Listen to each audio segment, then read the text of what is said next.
हर खबर पर आपकी नजर बेताब समाचार। डॉक्टर महेश सोम साहब, जिस तरह से अब जो 15 अगस्त आ रहा है, इस पर आप क्या पैगाम देना चाहेंगे? पहले तो आपके चैनल को और आपको मेरा प्यार भरा नमस्कार। 15 अगस्त आ रहा है, काफ़ी ऐसे समय में आ रहा है कि जब हम सब लोग कोरोना से लड़ रहे हैं, लेकिन फिर भी एक हर्ष का विषय है और एक खुशी का विषय है। तो 15 अगस्त हमारे दिलों में है। भले ही हम लोग कोरोना से संक्रमित हैं या कोरोना से बचाव की बात कर रहे हैं या और भी बहुत सारे मुद्दों से जूझ रहे हैं, जैसे कई देश है, जैसे चीन है या कोई और भी है, वो हमारे देश पर हमला करने की सोच रहा है। फिर भी हमारा 15 अगस्त इस बार जो है 74वां जो है साल है 15 अगस्त का। 1947 से हम लोग आज़ाद हुए थे, अंग्रेज़ों की वर्षों की गुलामी के बाद जो है हम लोग आज़ाद हुए थे। इसको मनाने का जुनून वैसे का वैसा ही है जैसे कोरोना से पहले था। जैसे हमारा पिछले साल का वो था, ऐसे इस बार का हमारा वो है। इसे भी हम हर्षोल्लास से मनाएंगे और मनाएंगे हम लोग जो है अपने जो सरकार की गाइडलाइन है उनके अनुसार। इस बार भी वैसे ही दुगने उत्साह से मनाएंगे। आज जो हमारी जो नई नस्ल है वो बहुत सारी चीज़ों को भूल चुकी है। जो वीरों ने कुर्बानियाँ दी, वीरांगनाओं ने अपनी जो है बहुत सारी कुर्बानियाँ दी, वो सब हमें आज उन्हें याद दिलाने की ज़रूरत है। हमें इस तरह के आयोजन करने चाहिए, क्या करना चाहिए? जैसे कि ये 15 अगस्त है और ये हमें स्कूल से ही हमें ट्रेनिंग मिलती है कि जैसे हम नर्सरी और या पहली या आगे तक अब तक भी हम लोग जो है हर 15 अगस्त को बिना किसी उसके दबाव के, बिना किसी उसके, क्योंकि दिल में हमारी उमंग है, तरंगे हैं, तो हमें भी स्कूल से ही ट्रेनिंग मिली। तो ऐसी हमारी जो नई पीढ़ी है उनको भी स्कूल से ही ट्रेनिंग मिलती है और हर साल स्कूलों में झंडा फहराया जाता है। इस बार बस थोड़ा सरकार ने कहा कि भाई कम लोग रह के और सोशल डिस्टेंसिंग के साथ ही मना के 15 अगस्त मनाया जाए। और ये हमारी गलती है कि हम अगर आने वाली पीढ़ी को ये ना समझा पाएँ कि हमारा हज़ारों साल की गुलामी के बाद, हज़ारों साल की गुलामी के बाद जो है हमें ये नसीब हुआ है जा रहे थे। तो ये हमारी ड्यूटी है कि हम उनको समझाएं कि 15 अगस्त का महत्व क्या है हमारे जीवन में। और अगर हम इसका महत्व नहीं जानेंगे तो आने वाले वर्षों में कोई और भी लोग हमें फिर गुलाम बना सकते हैं। डॉक्टर साहब, सरदना क्षेत्र में, सरदना तहसील है हमारी बहुत पुरानी, लेकिन सरदना में आज भी बहुत सारी सुविधाएं नहीं है।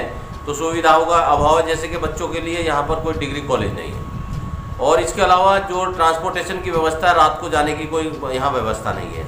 और वैसे तो बात की जाए, रेलवे से ज़्यादातर शहर जुड़े हुए हैं, इतनी पुरानी तहसील होने के नाते हमारा ये सरदना इतना क्यों नहीं जुड़ पाया और ये सारी सुविधाओं का अभाव क्यों है? आपका सवाल बिल्कुल जायज़ है। मैं 2-3 नाम लूँगा, आप अपना आप एकदम समझ जाएंगे। आप मोदीनगर देख लीजिए, नौराला देख लीजिए, हमारा देख लीजिए।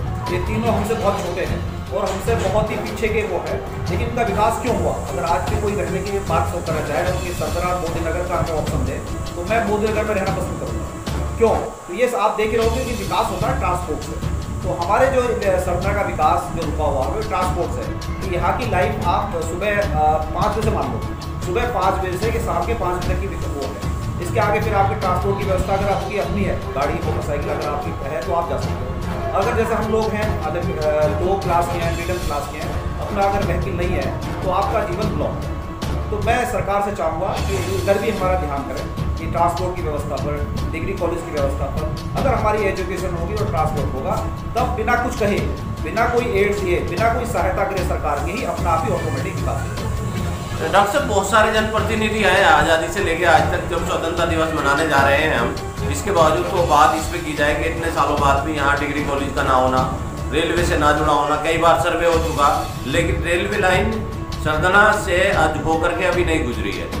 और ये पानीपत तक एक लाइन बनाने की बात चल रही थी और उसका कई बार खबरें आती हैं कि उसका बजट भी आ गया है, पैसा भी सैंक्शन हो गया है, लेकिन ये सब बातें जो हैं सिर्फ अखबार की कटिंग तक सीमित रह जाती हैं। तो हमारे जनप्रतिनिधि इस पर ध्यान क्यों नहीं देते?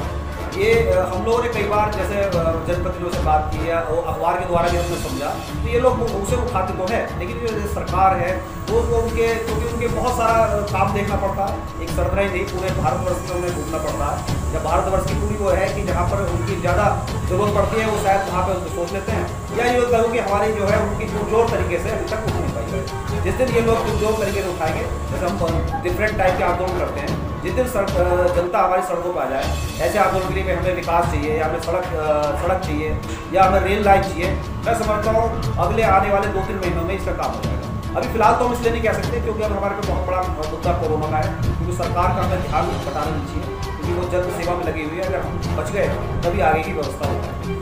नहीं, मेरा सवाल एक और है डॉक्टर साहब आपसे कि जनप्रतिनिधियों, मैंने ये कहा इसलिए भी कहा कि 3 बार भारतीय जनता पार्टी से रविंदर पुंडीर साहब यहाँ से विधायक रहे और 2 बार से हमारे जो विधायक हैं संगीत सोम साहब हैं, और इस तरह से भारतीय जनता पार्टी का इस सीट पे काफ़ी वर्चस्व रहा।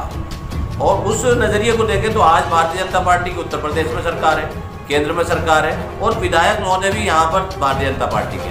तो ऐसा सुनहरा अवसर शायद फिर कभी आए, क्योंकि पिछली बार समाजवादी की सरकार थी, अब भारतीय जनता पार्टी की सरकार है, केंद्र में भी है और प्रदेश में भी है, और जनप्रतिनिधि यहाँ का विधायक भी भाजपा से है। तो क्या ऐसे मौके का फायदा नहीं उठाया जाना चाहिए? बिल्कुल, जो उनके मुद्दे अपने हाथ के हैं, मैं समझता हूँ वो लोग जैसे बहुत सारे कॉलेज हैं, कई उन्होंने सड़कें हैं, ये बहुत सारी चीज़ों को करा रहे हैं। ये तो थोड़ा बड़े लेवल की चीज़ें होती हैं, जैसे आपका मुख्यमंत्री लेवल की बात या प्रधानमंत्री लेवल की बात, तो ये वहाँ तक अपने दरख्वास्त या अपनी बात कहते हैं। अब वो कब वहाँ से नंबर आएगा वो अलग से, ये अपने प्रयास ही कर सकते हैं, अपना कह ही सकते हैं, क्योंकि इनके हाथ से कोई सैंक्शन तो होना नहीं। सैंक्शन तो वो कमेटी या जो है उनकी पावर वो लोग करते हैं। डॉक्टर सरथना को एक आदर्श नगर बनाने के लिए, एक आदर्श कस्बा बनाने के लिए, और ग्रामीण और शहरी दोनों का मिला जुला संगम है यहाँ पर। यहाँ ग्रामीण संस्कृति भी और शहरी संस्कृति भी, इसको देखते हुए रोजगार के ऐसे अवसर पैदा किए जाएं कि लोग यहाँ से पलायन करने पर मजबूर ना हो, बल्कि आसपास के लोग जो हैं यहाँ डेवलपमेंट हो और यहाँ पे इंडस्ट्री लगे या कुछ इस तरह की चीज़ हो। तो इसके लिए क्या यहाँ के जो बुद्धिजीवी वर्ग हैं, डॉक्टर हैं, वकील हैं और जो दूसरे व्यापारी हैं या इस तरह के लोग हैं, उन्हें कोशिश नहीं करनी चाहिए? ये हम सबको कोशिश करनी चाहिए। अभी हम कोरोना काल के लॉकडाउन की देख लो, जिनकी भी नौकरी थी बाहर, जो सरना से ये सोच के गए कि हम बम्बई नौकरी कर रहे हैं या हम दूसरी जगह नौकरी कर रहे हैं, वो सब लोग उनकी जान कहाँ आके बची। तो अब हम लोग उनसे ये पूछ रहे हैं कि भाई अगर आपकी नौकरी वहाँ थी तो आपको वहीं रहना चाहिए था। अब आप कोरोना महाराष्ट्र से लेके आ रहे हो, दिल्ली से लेके आ रहे हो, इन गाँव वालों को मार रहे हो, ये कहाँ का विषय है? यानी जान इंपॉर्टेंट है या पैसा इंपॉर्टेंट है? तो वो कह रहे हैं जान इंपॉर्टेंट है। तो अगर जान इंपॉर्टेंट है तुम लोग भागते क्यों? तो हमारा जो भारतीय स्ट्रक्चर है ये कृषि प्रधान देश है। 70% जो लोग हैं या 65% लोग हैं कृषि पर आधारित है। तो यही बहुत बड़ा रोजगार है। अगर हम इसको संगठित तरीके से, या जैसे हमारी छोटी जोत हो गई है, सरकार ऐसा कोई व्यवस्था बनाए 10-20 किसानों के साथ करें, उनकी सामूहिक खेती करें, तो मेरे ख्याल से यही इतना रोजगार हो जाएगा कि उन्हें कहीं और जाने की जरूरत ही नहीं पड़ेगी। डॉक्टर साहब, जैसे अभी आपने कृषि प्रधान देश होने की बात की, 65% या 70% कृषि प्रधान देश है हमारा, और अभी लॉकडाउन में ये साबित हुआ कि जो कृषि के कारण ही हमारी अर्थव्यवस्था बची है।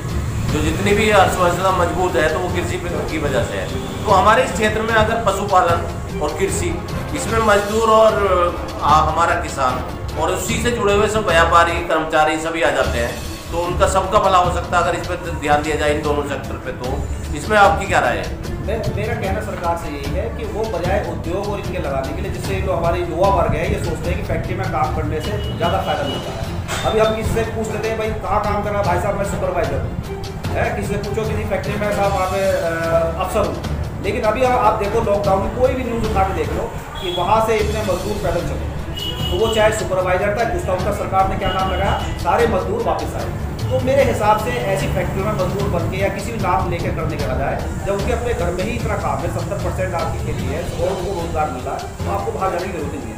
आप वहीं अपना दिमाग लगाएं, अपना हाथ लगाएं, आपकी जो जान बचेगी, आपको रोजगार मिलेगा और वो रोजगार मिलेगा और सब कुछ ठीक हो जाएगा। मैं ये देखता हूँ ज़्यादातर लोग पढ़ने लिखने के बाद या डॉक्टर बनने के बाद जो है वो बड़े बड़े शहरों को चुनते हैं, लेकिन डॉक्टर साहब आपने जो है एक छोटे कस्बे को चुना, तो इसकी कोई खास वजह? इसकी खास वजह यही थी कि हम लोग जो है कभी भी हमारे दिमाग में सरदना या छोटी जगह का नहीं था। हम लोग तो जैसे मेरठ में ही पढ़े हैं, मेरी सारी स्कूलिंग मेरठ से हुई, सारी पढ़ाई मेरठ से हुई, और हमारे जो परिवार है सब लोग वहीं रहते हैं, आज भी वहीं रहते हैं।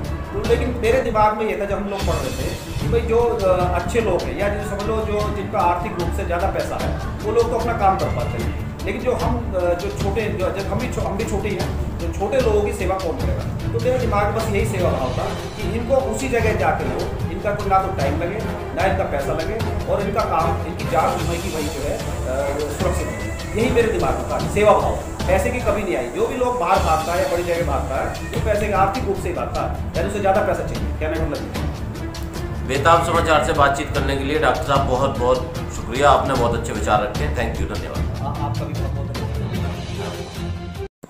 हमारे चैनल को सब्सक्राइब करें और बेल आइकॉन भी दबा दें ताकि आने वाली वीडियो सबसे पहले आपको